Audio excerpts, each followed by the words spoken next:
Hey everybody, welcome back to A Brief on Grief. Today I decided, since there's been quite a few new subscribers in the last several weeks, I wanted to just kind of do a little video that kind of recaps my inspiration behind this series, and recap some of the things that I would have talked about in like the early 5 or 10 videos of the series here that new subscribers may not look back to. So I wanted to do a brand new version of it. So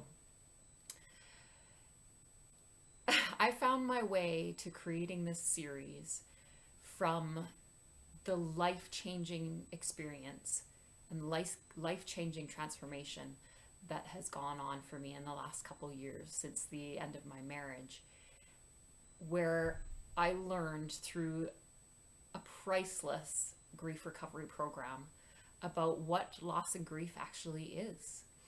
Many of us believe that grief is sadness, despair, and that grief is only felt after those things that we would label as big losses. So things like losing somebody you care about to a death, or the end of a relationship, right? A significant relationship or a marriage.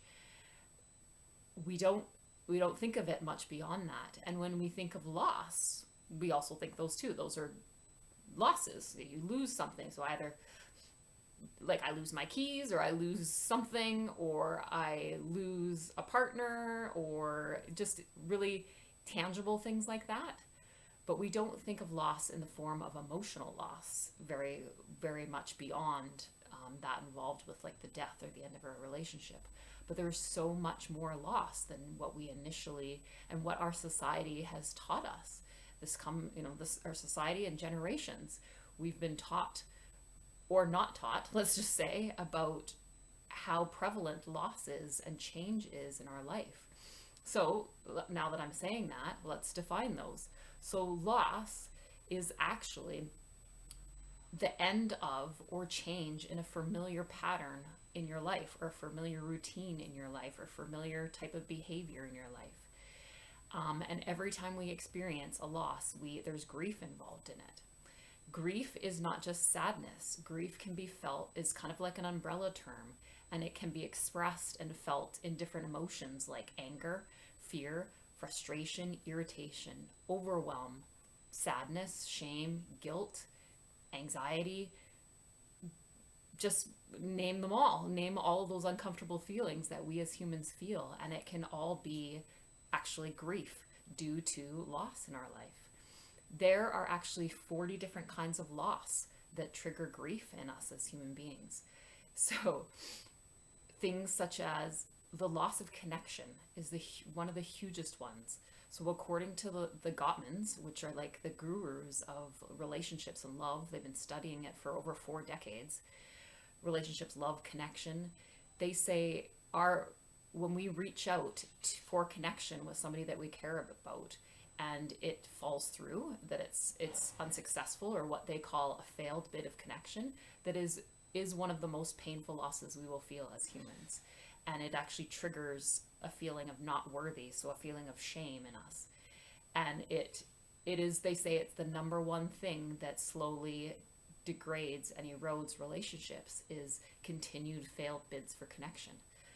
So that is a huge loss. And I've said and realized and learned that we can actually experience loss on nearly a daily basis, and that loss of connection is one of the prominent ones.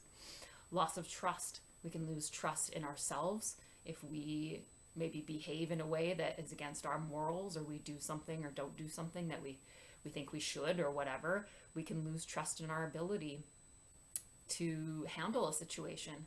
We can lose trust in other people, of course, when they disappoint us, or when we have maybe those repetitive failed bids of connection. We don't know whether we can trust them with our heart anymore.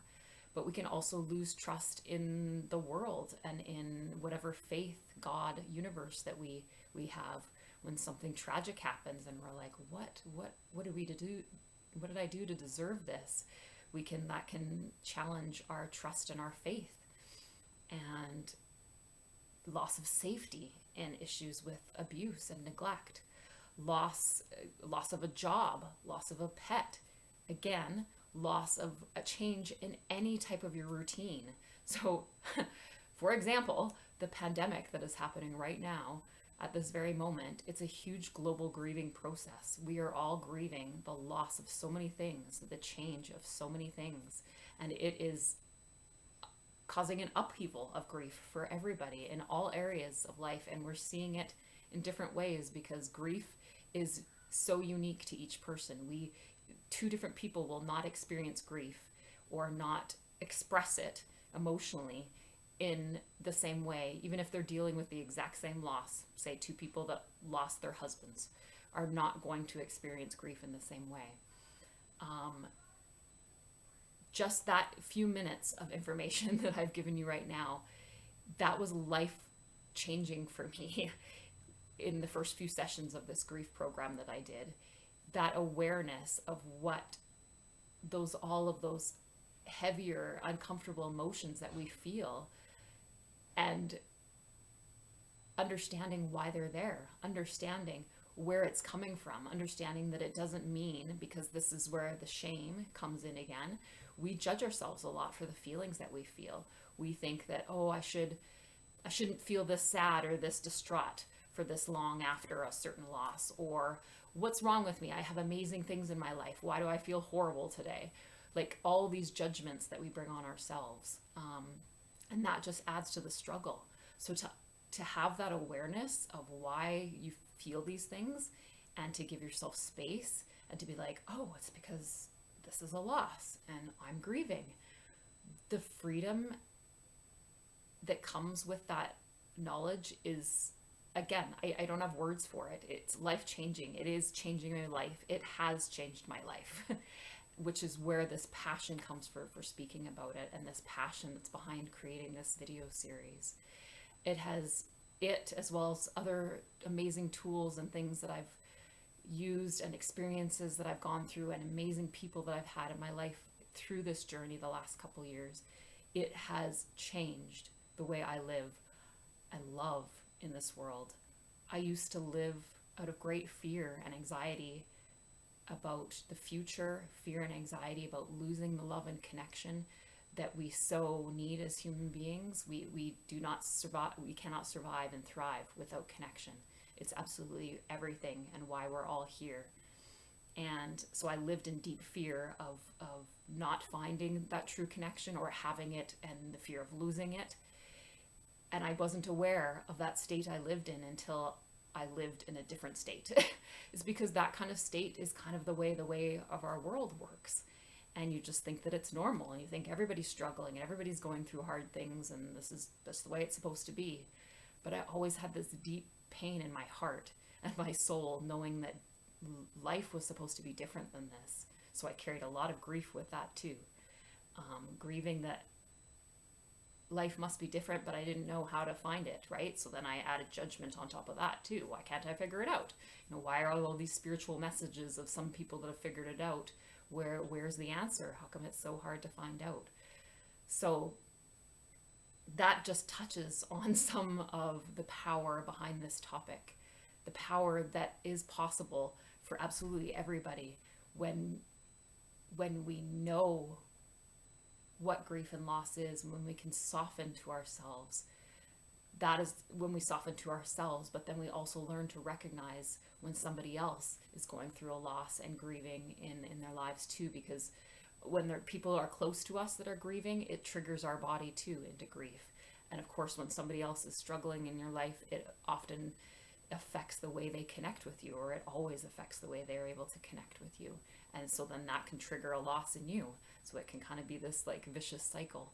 But the more we learn to love ourselves through this very human experience, an inevitable experience of loss and change that occurs ongoing through life, and realize, and to not have so much resistance in trying to avoid it or stuff it down and think that we're failing in life or that something's wrong with us because we're feeling this way. The more we're able to accept all as what it's supposed to be without that resistance, we allow those emotions to just flow, because that's what happens when we accept emotions and we just feel them courageously, is they naturally flow through us. And then the natural like love and compassion and every passion and creativity that we are literally made of, energy made of love, that just naturally comes out. I've heard people say that for years and years of my life and always believed, yes, this sounds amazing, but it also sounds fluffy. But I'm here to tell you, and I'm creating this series right now to show you that it is true. It is absolutely true. I live with more love and trust and compassion and joy and creativity, enthusiasm and awe than I have ever known. And it's making me tearful right now because it always does when I talk about it. It is that powerful, and it is messages and awareness that I want to bring the world, and that is why I'm here with this series. So welcome everybody that's new. I welcome to you to witness the journey that I'm continuing to go through, the one I've gone through in the last year that I've shared with and experienced in these videos, and the journey that we'll take going ahead and forward. So I'm grateful that you're here, and until next time, lots of love.